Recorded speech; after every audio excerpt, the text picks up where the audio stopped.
Napakarami na naming customer ang nagpunta na ganito ang CBT set. Ayan o. Tingnan nyo itong bell na ito. Ubos ang groove. Ubos na ubos. So hindi ko nababanggitin yung brand, mga bossing.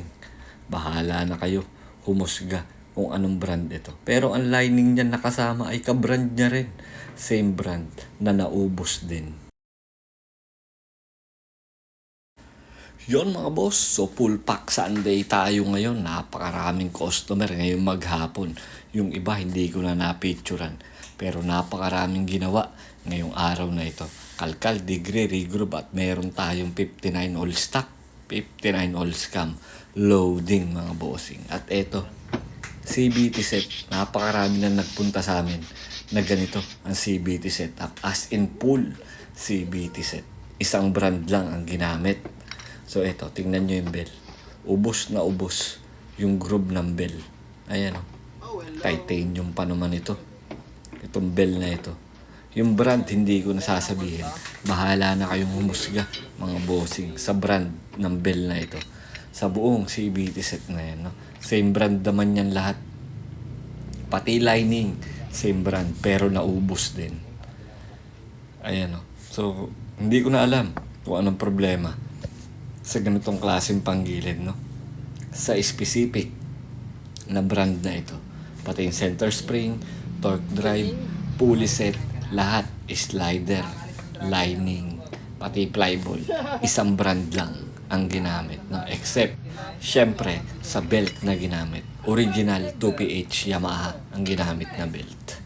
So, hindi ko alam kung ano ba ang issue. Bakit ang bilis maubos ng lining, ang bilis maubos pati nung clutch belt. At pati itong bushing niya nadamay. Ayan o, naubos. Naubos. Pati yung kanyang collar bushing. Ayan o. Kaya pag sinalpak natin yan, ayun, kalug na kalug. Naubos po yung internal diameter ng bushing. Ayan o, same brand yan ha. Kasama yan sa mismong pulley set ng brand na ito. Kalug na kalug. Kaya napakaingay ng CBT set ni Bossing. So bahala na po kayong humusga. At eto, inabot na nga kami ng gabi sa 59 all scam na loading. Overtime. Talagang malala. At eto na nga, umaandar na siya. Naitono na yan, all goods. Paparinig ko lang sa inyo yung makina. 59 yan mga bossing. Sinalpakan din natin ng special camshaft natin na ginagamit na 6.0 na dito nyo lang sa akin makukuha yan. Yung special cams namin dito sa shop. Ayan, ganyan siya katahimik. So ang odometer nito mga bossing ay 75,000 plus.